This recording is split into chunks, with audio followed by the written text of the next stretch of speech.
Ever wish you had a personal assistant whispering in your ear exactly which card to use to earn the most points and stack the best deals without having to memorize rotating categories or dig through dozens of Amex offers? Well, that assistant exists, and it's called CardPointers. Today, I'm joined by Emmanuel, the founder and genius behind one of the most powerful tools in the points and miles world. We're diving deep into how this app is helping beginners and pros alike automate, optimize, and maximize their rewards, saving hundreds, even thousands of dollars each year. And don't skip out early. There's a special promo code just for our listeners that gets you 30% off card pointers, including a lifetime option that pays for itself many times over. Stick around to hear how to claim it. Now, on to the show.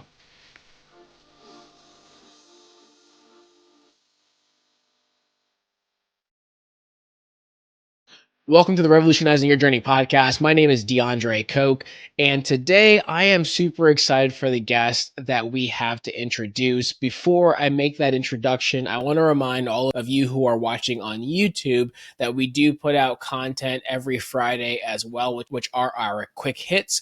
That is going to be our content that is more up to the date travel news, points and miles news, and such. And that's only in the audio form, so not on YouTube. So make sure to subscribe as well to our audio podcast, Apple Podcast, Spotify, or wherever else you catch your podcast episodes. Now, for those that have followed the channel, back in episode 69, I talked about what are the tools that I personally use the most and love for my travel and points and miles strategy and are keystones or cornerstones for me in the points and miles world. One of those things, and one of the first ones I mentioned, was a website, an app, a tool called CardPointers. And this has been revolutionary for me in the points and miles world. And I am so excited that I've got the founder, Emmanuel, here today on the show to talk through more in depth what is CardPointers, why you should be using it if you're not already. And I'm ready to learn how I can get more value out of it myself. So, Emmanuel, welcome to the show. Thanks so much. Really excited to be here. Thanks for having me. Absolutely, absolutely. So before we get into the app itself and all the greatness that it is, I'd love to get a little bit of background on yourself. Where are you from? Where do you live currently? And then how did you really get into the points and miles space to start?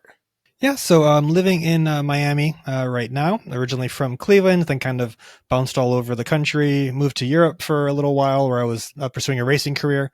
So it's funny, I just saw a few episodes ago, you had, I think it was Jenna was her name, talking about finding points and miles to go to Formula One races. So my goal was to race Formula One. And these days, it's more about finding points and miles to go to F1 races myself. Right now, I'm over on the west coast of the US. There's a bunch of conferences going on, California and some other places. So I'm here for the next few weeks before I find myself back down to Miami. Oh, wow. So we were getting into a career of Formula One racing, and now we're traveling to experience the Formula One races using points and miles. I love that. So obviously we have a background in points and miles. Where did the idea for card pointers come up? Was this something that you've always known that this was needed? Was it, I'm so curious, where did the idea come from? Yeah, it was really to scratch my own itch originally. So card pointers I launched back in 2019, but I actually tried the idea of card pointers in various ways over a number of years prior to that. So I tried like a Facebook bot, I tried like another mobile app, but they never really got any traction. I think I was kind of trying to do too many things and it didn't really just resonate with people. Whereas when I launched card pointers, I launched it as really simply was to just help people know which card to use for different categories of spend and keep track of all those things to maximize their points. And when I launched that, was on Reddit as just a web app originally before I launched the mobile app. And that just started clicking with users. So it was solving a person's problem, my own problem. And then it turns out lots of other people had the same problem, which is you have a wallet full of like 4 or 5 or more credit cards. It's hard to keep track then of which one you should be using with rotating categories, with different credits and offers and everything else. So card pointers sought out to solve that problem for me, for my family, and then lots of other people, as it turns out. So it sounds like that is the most base level of why you created it and why it exists. But I know my lens is a little bit different. And one of the reasons why I mentioned why this is one of my favorite tools is, as we know, when you have Amex cards or Chase cards or Citi, all these different cards, they typically have offers. And now, at least with, as an example, with Amex, you have to go and Amex will say there are 200 offers available to you, and you have to go and select each and every single individual offer. But then I heard of this app called CardPointers, which allows you to basically just log into your Amex account and it will select all 200 offers for you so you don't have to manually do it. And that's really the only way I've used the app. And I know there's so much more to do with it. So I would love to learn more about, outside of the offer selection and, of course, letting you know what's the best card to use. Well, actually, how does it let you know the best card to use? Do you have to put in a search? Is it telling you where you are to use this card? How does it work? Can you give us a little bit more background on what Card Pointers is in total? Sure. It is actually, so there's a lot to it. So at its core, the original launch product was, you put in just the names of your credit cards. You don't connect your bank logins like most apps require. It's literally just the names of the cards. And from that information, I've built a database of 5,000 plus credit cards across 900 banks and credit unions in the US, Canada, and a few other countries. And then instantly it knows automatically all the category awards, if cards have foreign fees, if they have recurring credits, and it services all those for you. So you don't have to keep track of it. And that way you can, it highlights them all throughout the app and you can kind of keep track of it, make sure you maximize your usage of those cards and use the right card every time. The offers integration came about in early pandemic, so like 2020. There was a big shift there where people were less interested in earning more points because no one was flying for the next few years. And so that's where I had the idea of integrating the Amex offers like you just mentioned. So that started with Amex and then it expanded into Chase, Citi, US Bank, Wells Fargo, and Bank of America offers. And the way that works is you can auto add all of your offers as soon as you log into the bank websites, and then it syncs that information back to the app as well. And so that's all integrated. So then when you're looking to make a purchase, the app and extension know automatically that you have like say $50 on an $80 purchase for some store. And you can also earn Forex points there. And it's going to highlight that and make sure that you can take advantage of those offers there without having to keep all that stuff in your head. And like you said, there are hundreds of offers on Amex cards and other cards. If you have a few Amex cards, then you're talking about thousands of offers to keep track of, which pretty much no one's going to do in their head, unless it's like Rain Man or something. So yeah, the app helps automate all that stuff for you. So that makes life a lot easier and helps make sure you earn a lot more points and you save a lot of money when you use the app and the extension to do that. That's awesome. So let's say, I have the app and I'm about to make a purchase. Am I going through the app first and searching what card should I use? Is there a pop-up or on the website? What's the best way for it to point you in the direction of knowing which is the right card to use, or that you even have an offer available that you may never know about?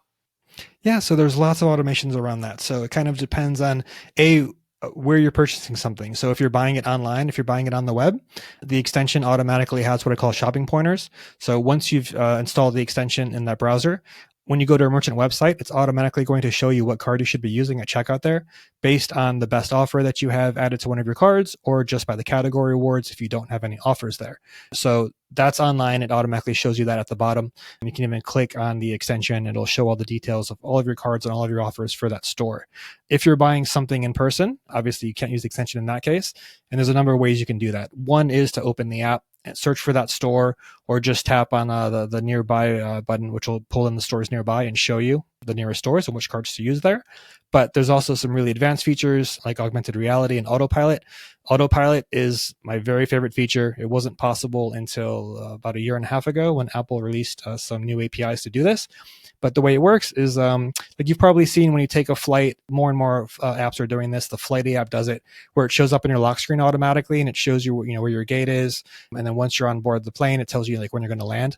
So that uses a system called Live Activities. And I've integrated card pointers into that same system.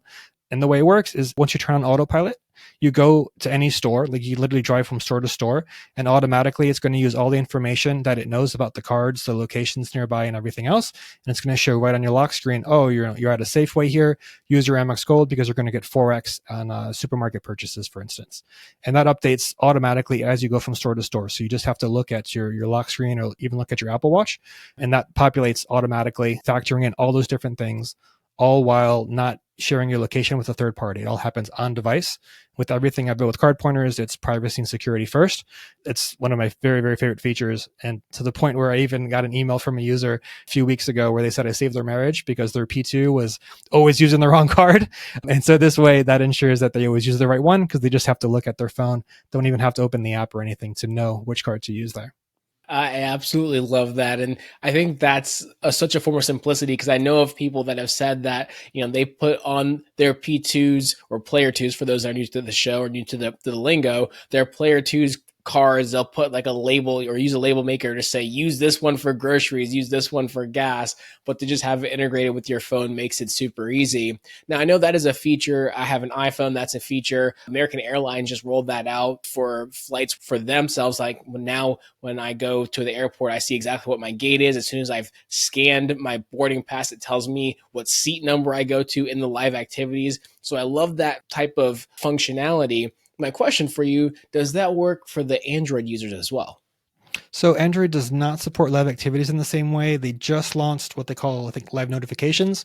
It's Google I/O this week, and I was over there as well and down in Mountain View for that. But it doesn't currently support the use case for card pointers. It's only limited to navigation apps, food delivery apps, and card pointers doesn't qualify as that. But my guess is since they have that infrastructure, they'll probably expand that next year. And then once they do, I can bring that to Android as well. It's a wait and see game with Google, but I definitely hope that they will do that because it's such a useful feature. And transparently, Emmanuel, do you know of any other apps that are in a similar space? Because of course, there's a lot of other card management apps out there. We've talked about them. There's some other ones out there that I love, but it seems like you guys have really carved out a niche for yourself, specifically in this realm of what's the right card to use. Would you say that's what really sets you apart from perhaps other tools or competitors out there? Or is there a whole other level beyond that that we haven't even touched yet? Yeah, that's a big part of it for sure. The fact that it integrates category awards, offers the credits on your cards, as well as these deep system integrations, like I talked about. I'm the only app really in the space that has that kind of functionality. There are separate apps that do some parts of it, but even when they do, almost all of them have basically really bad security models. Some apps even require you to actually give them your bank logins, which is crazy to me, but because they're not super transparent about the fact that you're not logging into the actual bank account and using like a tokenized system, you're actually giving like your bank logins to them and then they're pretending to log in as you, which is a huge problem for the banks, and rightly so. More and more banks like Chase, Discover, and other banks are blocking a lot of those services because it's such a big security risk. So that's a huge differentiator between other services. Everything that I built, like I said, is around protecting my users. So I would never ever want to do that. My assumption with any kind of data like this is that when you put something into a server, that server will probably eventually be compromised by someone. So if you don't have anything sensitive like bank logins or credit card numbers, which I do not, I'm going to be less of an attack vector for them because I don't have anything interesting in the first place to share with them. And then if someone does get in, they wouldn't have anything of value besides the names of your cards, which is if someone who sees you pull your wallet out at a store, they're going to see what cards you have. So it's the same level. It's really not very interesting to anybody. And so that's very much by design to protect my users while giving them all these benefits. So I know when it comes to card pointers, there's the free version and the paid for version. And just to relay my personal experience, I know that with the paid for version, and we can get into the cost here in a little bit, but the paid for version, I believe, allows the auto adding feature. And correct me if I'm wrong on this, because I felt like the paid for version was so worth it. Because when I log into Amex and it adds in all of the Amex offers, or I log into Citi and it does the same thing, I find myself at some random point of the year, I will scan my or swipe my card or pay online or whatever it may be, not even honestly paying attention to what offers I have or don't have. And I'll see that because I added some offer from Dell or Hilton or I don't know, Cold Stone or whatever it may be, I'm getting 10, 20, $30, $50 back here and there. And I feel like that really makes up for the cost of the program itself. And so what's the average user's experience as far as how much they're actually saving compared to what the cost is of utilizing card pointers, especially the pro version? Yeah, so that's absolutely the goal. So when I launched Card Pointers, it was entirely free. I didn't have the more advanced features like Auto, like you just mentioned, which is limited to paying users, which I call Card Pointers Plus, is that tier. And all the features I put in Card Pointers Plus are designed to help people save far more than it costs. So that's very much intentional. If that's not the case for someone, then definitely let me know. But it should absolutely be paying for itself very easily. If I look at the numbers in summary, like in aggregate, which I looked up before, so Card Pointers Plus users, they save an average of over $750 per year, and the highest tier is $72 a year. So you're talking about a 10x savings right there at the normal pricing for Card Pointers Plus. So ideally, it should be a no-brainer for anybody, especially anyone who's listening to this podcast. They're clearly into points and miles. They know the advantages of points, the fact that you can fly business class for basically free. Those things go really far. So between earning more points to take these kinds of epic trips, and then all the savings from the offers, like you mentioned, it should be a very, very easy decision for pretty much anyone in this space if they're not already using Card Pointers Plus. So, what are some of the other features that you would say are very notable, but maybe not as utilized as much? I'm not sure if through your end you can see what features people are really utilizing or not taking advantage of. And you've mentioned some really cool things like the live activities, the augmented reality, I believe, as well. Can you explain actually how does the augmented reality work? Sure. So the AR mode, so that came into the app before Autopilot. At the time, there was no way to do the live activities integration. I think at that time it didn't even exist, live activities. So augmented reality was my first kind of take at that of automating which card to use at stores. And the way it works is you just point your camera at, like you start up the AR mode in Card Pointers. There's a button right there from the home screen. You can ask Siri to start augmented reality in Card Pointers. It'll launch it automatically. And then you just point your camera at any store, and it's using all the information about the cards and offers that you have, as well as the GPS coordinates to figure out where you're looking and the proximity of it. And so it does a really good job of showing basically like a little bubble on top of each store that you look at, and it's going to show you the color of the card that you should use, the name of it, and then the store that's recognized, so you can make sure it's the right one. So it's really fun. I've added it to like my lock screen, so when I walk up to a store, I can pull out my phone, tap the button on my lock screen, it launches it right away, and I just point it at the store as I'm walking into it, and it shows me what card to use. So these days I use Autopilot more because it's even more automated, but augmented reality is super cool for that. And then really importantly is it's kind of future proofing it too. I don't know if you follow like Google I/O, what they've announced, but like Meta, Google, Snap, and some other companies, Apple supposedly is working on sunglass form factor where it's going to have a little screen on top of your lens. So my plan is for Card Pointers to be there on day one on all these devices. So as you walk up to a store, it's going to be right there on your glasses. You're going to know what card to use. So you're never going to miss out on extra points. You're never going to miss out on those kinds of savings. And, again, those things really add up. Yeah, that's how AR is. So that's, it's a fun feature that I don't know for sure how many people are using because I don't track those kinds of analytics. Again, it goes to like the safety, security, and privacy aspect of things. But anecdotally, because I do hear from a lot of users, anytime someone emails support@cardpointers.com, it goes right to me. I'm the person who built every single thing across all the different apps, and it is available on pretty much every platform. I do all the support and everything else. So I hear from people for what their favorite features are, what things they're kind of like surprised to learn about. And so, Autopilot, I try to service it really well, but some people don't see that it's possible. Sometimes people even miss the offers integration. If they're just downloading the app, they might miss that. So, those are some of the features that pay off handsomely, but you have to make sure that that you use them and you turn them on and try them out at least once, and then it'll really click, and then people will use it a lot. Yeah, those kind of the main things. There's also like some other things like Chase 524 status. There's a tracker inside the app for that. And that even works across different user profiles. You can add up to 6 people in like a family account. And so you can track like, your partners, your kids, Chase 524 status to help, track that for them and get the right credit cards at the right time. So there's that. There's upcoming card renewals, which is a great feature. So you can make sure that you're getting full use out of your cards. A lot of premium cards come with annual fees. And in the app, I'll show how much you've saved over the last 12 months with each card. So it shows really easily, if you have a card with a $95 annual fee, but you're saving $300 per year in offers with that card, it probably makes sense to keep that card for longer.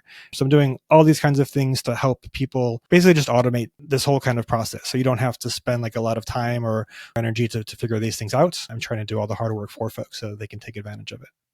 So can you provide a little bit of clarity then on how you're able to do so much with so little information? Because you said that we don't have to provide our login, our passwords. So how are we able to, without obviously getting into the nuances of the tech itself, but in the most general sense, how complex is it for someone to be able to get their Chase offers and their Amex offers added to their card without having to provide their Chase or Amex logins? Yeah, so the extension is the key to that. And the way it works is it comes automatically with the iPhone, iPad, and Mac apps. And for Android or on a desktop computer, you can download the Chrome extension, which runs separately, but it all syncs to your CardPointers account as well. And the way that works is the extension doesn't kick in until after you've logged into the bank website. So it never uses like your cookies, never stores them, doesn't store like doesn't even see your bank logins or your credit card numbers. It just kicks in after you've logged into the bank websites. So I'm not involved with the authentication process. But then the way it works is the extension is the magic component that syncs directly between your web browser, like the Chase, Amex, whatever bank servers, and then it can also sync those offers to the CardPointers app. And it's just the offers information along with the names of the cards that you have that have offers on there. And so that's kind of the magic component, is the extension to make that work without having to sacrifice any kind of security or privacy. Now, what if I've got, like in my case, I own three different businesses. And so I've got, as an example, I've got three Chase Business Preferred cards and three Chase Business Inc. Unlimited cards for each business, or I guess I should say one of each for each business. Is it going to be able to add offers to all of them, or is it going to get confused because I have this I have three of the same card? How does that actually work? Yeah, there's no problem at all there. So oftentimes the banks will include the last four digits of the card number in the card name. So CardPointers will pull that in as well, so you can easily distinguish between each of those cards. If it doesn't, you can also rename the cards inside the CardPointers app, and then that will sync to the extension to help make sure, help keep track of that. If you've got everything under one login, that's going to all handle automatically. If you have different logins for the different accounts, then you want to log into each of those bank accounts to sync those offers, but it will automatically manage all of that. And then that's one thing I forgot to mention too, with Amex offers in particular. One of the little magic tricks for the CardPointers extension is that if you have multiple Amex cards, it can add the same offer across all eligible cards. So if you have right now, there's I think a 50 off 200 plus on JetBlue, which a lot of people really like for obvious reasons. It's 25% savings on JetBlue, which is a pretty popular airline. If you have I've got 5 Amex cards right now, and I've added that to all 5 of my credit cards because I use the extension. Whereas normally with Amex, once you click on add offer, it would disappear from the other cards. So it's a great way again to get tons of value out of CardPointers, even from day one, just by auto adding your offers that way and adding the same offer across multiple cards. So it sounds like for card pointers, we have this tool that makes it super easy to identify where are you going to get the most value for points wise in your specific shopping experience, whether this is at a store physically or online, as well as are there deals or opportunities on your card or issued from the bank that you could be applying to your card to get maximum value. So either you're maximizing your earnings on points and or you're minimizing your actual cost because you've got some offers there. Is that a pretty fair assessment? Yeah, that's exactly right. And for sure, I don't want people to spend money just to get more points when they could save money through an offer. So that's why, that's fully integrated. And it also, it ends up stacking really well too with things like shopping portals and other things. That's a great way to maximize your savings as well. So I always recommend that if you're buying something online, take a look at a site like Cashback Monitor. It's really good. It aggregates a bunch of different portals. You can click through to that, and then you can take advantage of that offer plus the category rewards and the extra points, and then any offers you might have through Amex, Chase, and other banks too, or the credits that come with your cards. Hey everyone, quick break from the episode. If you're enjoying the show, make sure you're subscribed on whatever platform you're listening on so you never miss an episode. And if you've gotten any value so far, it would mean the world if you left a quick rating or review. It helps more people discover the show and keeps us motivated to keep creating great content. Also, if you're feeling stuck or want help with points and miles, whether it's picking your first card, planning a big redemption, or even having someone book it all for you, we've got you covered. There's a link in the show notes to schedule a free points and miles consultation. Just fill out a quick questionnaire, tell us your goals, and we'll take it from there. And don't forget, our newsletter and private Facebook group are great ways to stay on top of breaking news, updated card offers, and tips that don't always make it into the podcast. You'll find those links in the show notes as well. Now, back to the episode. So going back to one of my earlier questions, Emmanuel, what do you get with the free version, and then how much is that blown up with the pro or the paid for version? I know you said that's $72 $2 for the pro version. So what's the difference? Now the auto adding obviously is huge, and that's a huge time saver and will save money. But what's kind of some of the differences there? And that way someone's like, let me try it out and see what I like. I understand I'm not going to get these offers automatically added, but that's fine with me. I can go in and individually click 300 times if I need to. So what are maybe some other things to push someone along the side of saying, hey, this only comes on the pro version, but here's what you can experience with the free version? Sure. So yeah, the free tier is definitely designed for someone just getting started if they want to just try it out and see the basic features. So what that lets a user do is they can input the credit cards that they have. They can add their offers, but only like per card. So for instance, like again, you lose that ability then if I have like the JetBlue offer across multiple Amex cards, I could add them with the extension with the free version, but I couldn't add that same offer across multiple cards. So again, like right there, that will pay for itself with one offer that you really want to use. That'll save you what it costs right off the bat. All of the deeper system integrations like Autopilot, the AR mode, adding multiple copies of like any card, the Chase 524 status, all of those features for any kind of like anything more than like an absolute beginner, that's all a part of the Card Pointers Plus feature. And that's where it'll help pay for itself because it shows you these kinds of insights. It helps you earn more points and it helps you save money through those offers. Perfect. I love that. Well, then you've already created a pretty robust platform. Emmanuel, what's next outside of perhaps kind of fine tuning the Google interaction since the Android doesn't have the same live activities feature that Apple has right now, or iOS has. But are there any exciting or upcoming features that you're able to mention that you guys are working on or really interested in being able to implement at some point here in the near future? Yeah, one thing I've had a lot of requests for is shopping portal integration, like I just mentioned, Cashback Monitor, but exposing those kinds of like double, triple stack opportunities. So that's one thing that I'm working on. A number of users have asked for a Firefox port of the extension as well. So right now it's Safari and Chrome, which also runs on any Chromium browsers like Edge, Brave, etc. But more and more people are going back to Firefox now with some changes that Google has made with Chrome. So I'm working on wrapping up that port as well. And then a few other big things as well. Can't share too many details, but I'm working with a big company to do some on-device transaction analysis. So that way it wouldn't use your bank logins in any way. It would happen on device to then help track like which things you've used. And then maybe also suggest like different credit cards that could be a good fit for you, those kinds of things. But again, in a safe and secure way. So it wouldn't be using Plaid or any of those other services even.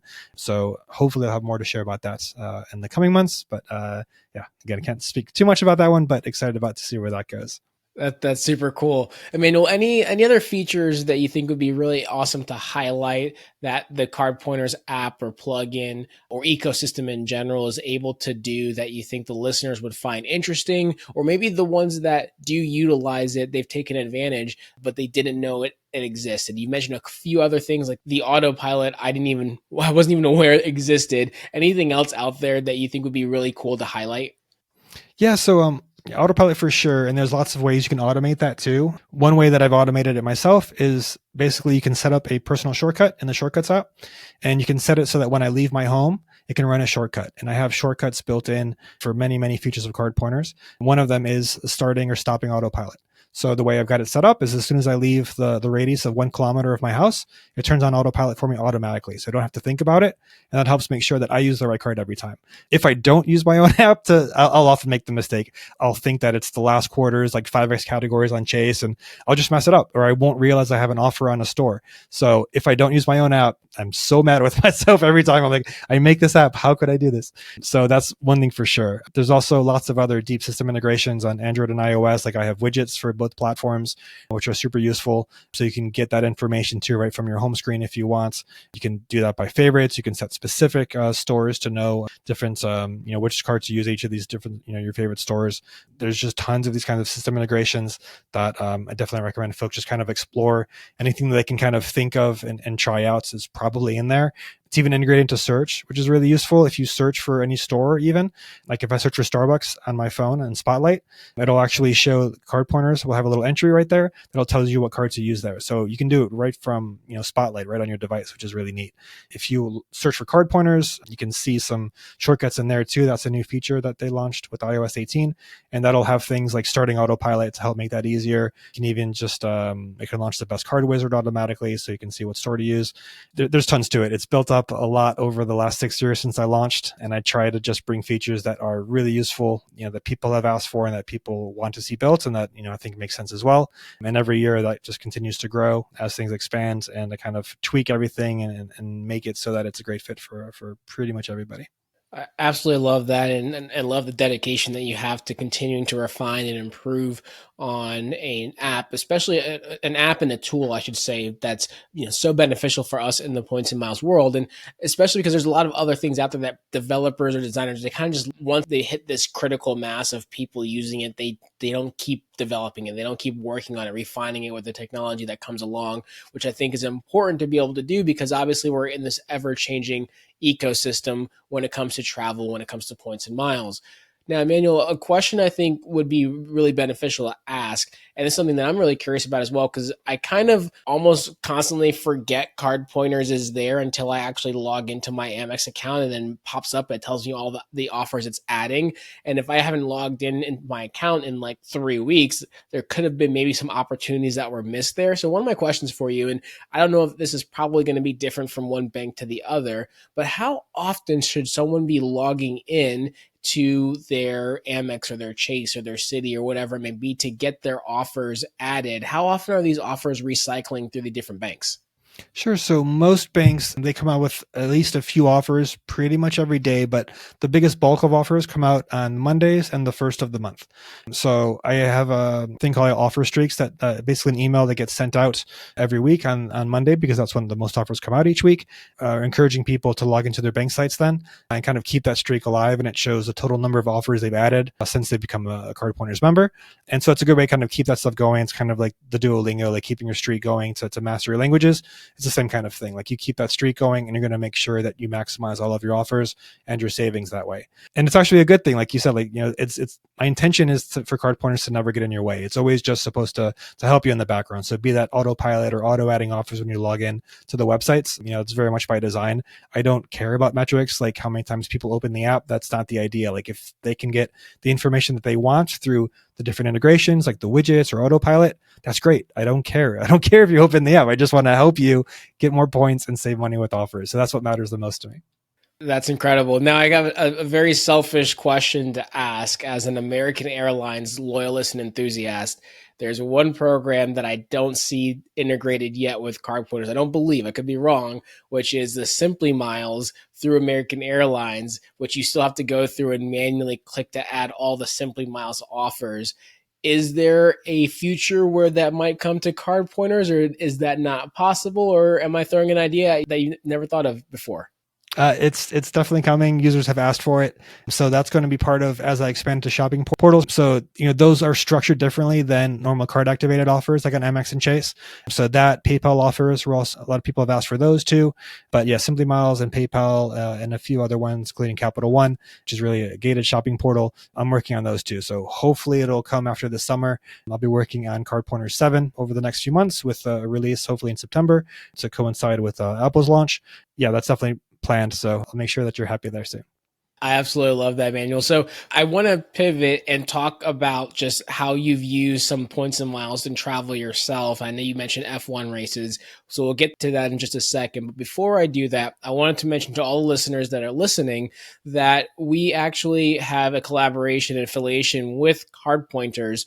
And so, as Manuel mentioned, so typically the annual membership is about $72, and they do have a lifetime membership that's $240. Well, by using the code BoldlyGo, which will be linked in the show notes as well and in the description, there's going to be a 30% discount off of both of those. So if you want to do an annual, which also actually comes with the free 7-day trial, only $50 for that. And with the lifetime, only $168 for lifetime access to Card Pointers.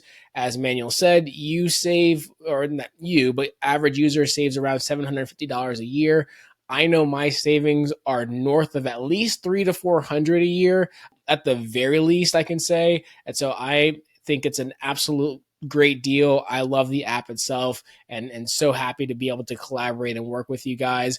And I know that the lifetime membership also comes with a $100 savings card as well that can be used at a few different places. I saw that. And so I'm not sure if Emmanuel, you can comment on what that $100 savings card is, because that would obviously add to the value of that by itself. But just want to let the listeners know that there's a huge opportunity here for you guys to be able to take advantage of card pointers yourself and save off the actual cost of doing it by 30%. Yeah, that's great. And then, yeah, that's only available through that link. So that's cardpointers.com/boldygo is how you get there. And the savings card deal is great. It works at hotels and then vacation activities. I almost always use points for hotels. So I've used them in the past for vacation activities. So it's a nice way to get a discount. So it's not $100 up front, but it'll be like savings if you book like an activity for like would normally cost $100. You can get it for like $80 or $70. So you save money right up front, and those don't expire. So they're really useful to use over time as well. So it's a nice additional savings to that lifetime price that we've done.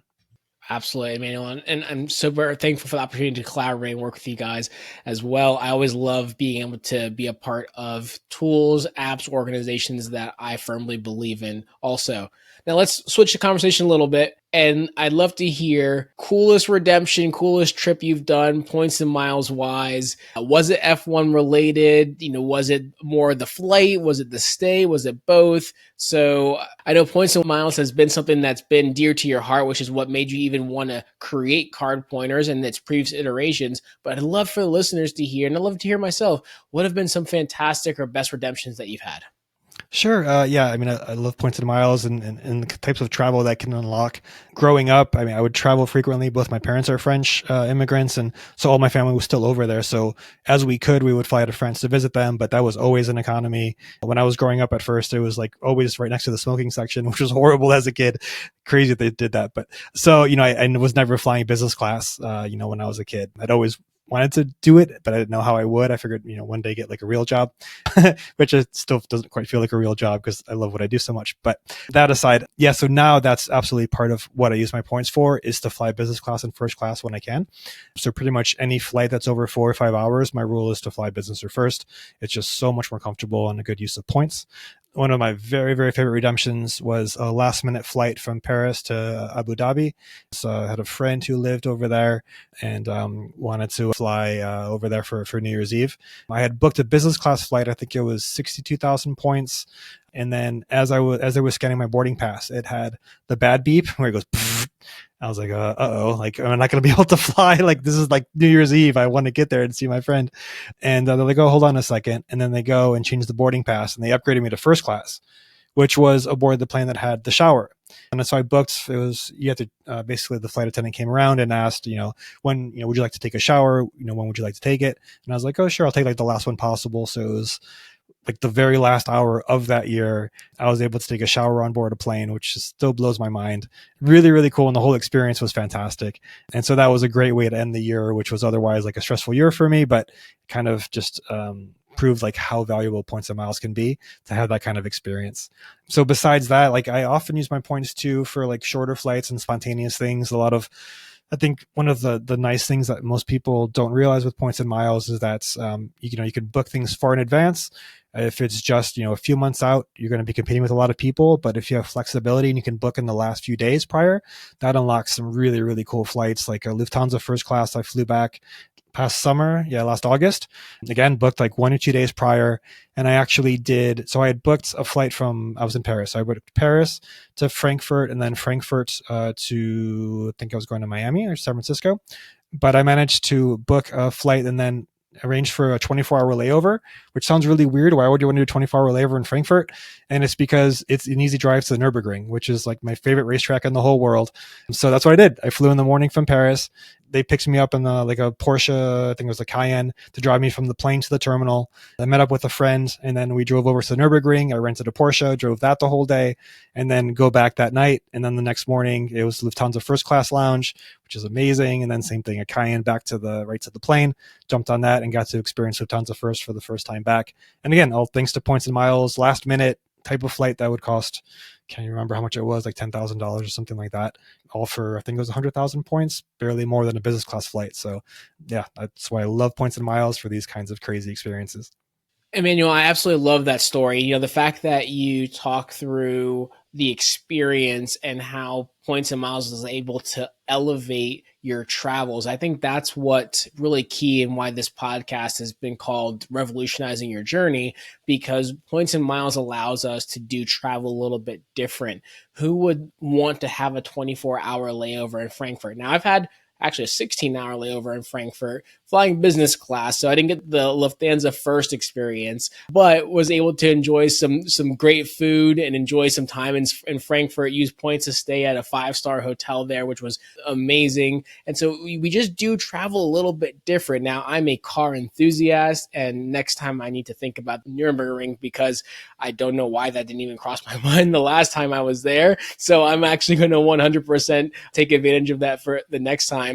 I'm curious, you just mentioned 2 really amazing redemptions that were both plane or airline based. Any incredible stays you've had on points, or do you focus most of your points on the airline itself and the first or business class experience?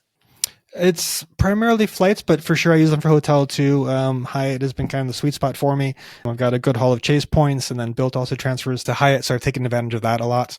There was, I think it was the Hyatt in Kauai was kind of like one of the nicest ones that we got on points and miles. That was a great experience. But yeah, I mean, most of like my favorite redemptions have been flights. I don't really know why. I think it's the aspirational stuff, whereas I don't really aspire to stay like a specific hotels per se, unless there's something really, really memorable about them. But the plane experiences, like, it can differ so much between airlines and between like individual planes and routes. And so that's why I particularly enjoy using them for flights specifically. Awesome, Emmanuel. This has been fantastic. I appreciate you being on the show today. Before we wrap this one up, just a couple of questions for you. First off, where can the listeners follow you and or Card Pointers? Obviously, there's the cardpointers.com/boldlygo, which we'll link to the promo code in the show notes for the discount there. But where can they attach themselves to you and Card Pointers as a whole, and what's coming out in the future? Sure. So yeah, cardpointers.com is obviously great. I've got a pretty active community on Reddit. So reddit.com/r/cardpointers. And then I'm also on Twitter, X, and the other social networks, Instagram as well at cardpointers. Personal account is at mcrow across pretty much every platforms. I don't use social media a ton, but, and then the app keeps me super busy. So it prevents me from spending too much time on social as well. But yeah, those are easy ways to find me and to find Card Pointers as well. Awesome. And Emmanuel, we'll make sure to link to all of those things in the show notes for the listeners. I'm curious, last 2 questions. Who else should we have on the show in the points and miles space that you think would be a huge value add for our listeners to hear about, whether they also have apps or programs or they're just a points and miles expert? Who else do you think we should have on the show? Yes, I looked through the list of some of the past guests, and you've got a lot of good people on there. So you got a great back catalog. So that's awesome to see. I did not see Chris Hutchins, who's the host of the All the Hacks podcast. It's one of my very favorite podcasts. He's a heavy Card Pointers user, sends me feedback ideas pretty much every week. He texts me some ideas. So that's great. And yeah, he's done some amazing point redemptions. He's helped organize like honeymoons for people just to get the extra points, and very much, a great person in this space who's got tons of ideas for various things to take advantage of cards and points and everything. So definitely recommend him. Did you ever chat with Ian Carroll, the founder of Seats.aero? No, I have not. I know of him, but no, I've not had him on the show yet. He's one person that I've been interested to get on here. Okay, yeah. So Ian's great as well. He's built like me, he's built the whole company, himself. His wife is helping with customer support. I think he's finally going to hire somebody else as well, but he's built an incredible service to help find these points redemptions. That Lufthansa flight that I mentioned, that was thanks to Seats.aero. They have a whole special first class page specifically, which I didn't even know about. He'd pointed it out to me when we were just chatting about, I think some other flight that I was looking to book through Seats.aero. And so he mentioned that, and I was like, oh, that's amazing. Then I found a flight back for my girlfriend because she was visiting me in Europe last summer. So she got to fly Lufthansa first, and then I did about a week later too. And again, that was thanks to Seats.aero. So Ian's got awesome stories too, so he'd be great to have on here as well. Awesome. Well, I would love to have both of them on the show. We'll work to get them both on there. I'm sure the listeners would love to hear from both of them as well. Emmanuel, any final thoughts? This has been amazing to go into a little bit of a deep dive of Card Pointers. Again, I know my experiences have been all positive, but I wanted to bring who else better than the founder to talk through all the other functionality out there and how it can work and benefit individuals and make their points and miles easy and revolutionize their day-to-day use with cards. Any last thoughts you have before we wrap this one up? The only thing I could think of is you don't have to do everything at once, right? So with card pointers, with points and miles in general, like start off, slowly with the basics and get, the core things out of there. Have, specific redemptions that you might have in mind or something, focus on those things and take advantage of that. And then like with the app, you just start with the basic features and then expand, like definitely use, the core functionality, the extension to auto add your offers, look up in the app, which card you should use for different purchases, because you're probably going to forget just like I do. I mean, if I'm forgetting and I'm doing this stuff, 12 plus hours a day, it means that, most people are probably going to forget too, who are only spending, a few hours on it per day. So, just take advantage of these things because these points really add up. So if you earn 4x, 5x points rather than like 0 or 1x for, a nominal amount of spend each month, it adds up really quickly. So it can add up to like 1 or 2 business class flights for free just by picking the right card out of your wallet. So, definitely take advantage of that and see how much fun you can have with points and miles. It's a fantastic hobby, really expands people's minds to travel and see different cultures specifically. So that was one of the fundamental things that I was hoping to achieve out of Card Pointers, was to help people just expand like their minds and lives through free travel. So hopefully that applies to most folks here. I think it will. Yeah, just make good use of points and miles. It's really, really helpful, not only just to save money, but to make life better, really. Well, Manuel, thank you for being on the show today. Thank you for creating something so revolutionary in the world of points and miles and travel. And thank you for all your insights on the app and how we can use it to better our own points and miles usage. Thanks so much for having me, DeAndre. I really appreciate it. Absolutely. For listeners out there, again, we'll link to the contact and the social information for Card Pointers, to the promo code that you can use to get 30% off. And if you are looking to revolutionize and make easier your use of points and miles, whether you are a beginner or you're a seasoned pro, you will find that Card Pointers is an amazing app to use on the day-to-day. There is a reason why I said this is one of my favorite apps to use, and it's because truthfully, it has made the points and miles world easier for me. And in such a world that's so complex and analytical as it is, as it takes for us to be able to travel for nearly free in business class and first class all over the world, you want everything in your quiver that you could possibly use to be able to make it easier for you. And if you found this episode helpful, make sure to tell your friends. If your P2 has been stressed about how difficult it is to be in points and miles, just add it to their phone, save their marriage, save your relationship as well, as Emmanuel alluded to also. And as always, tell your friends, leave a rating and a review if you loved and found this episode helpful, and we will catch you in the next episode. Take care, everybody.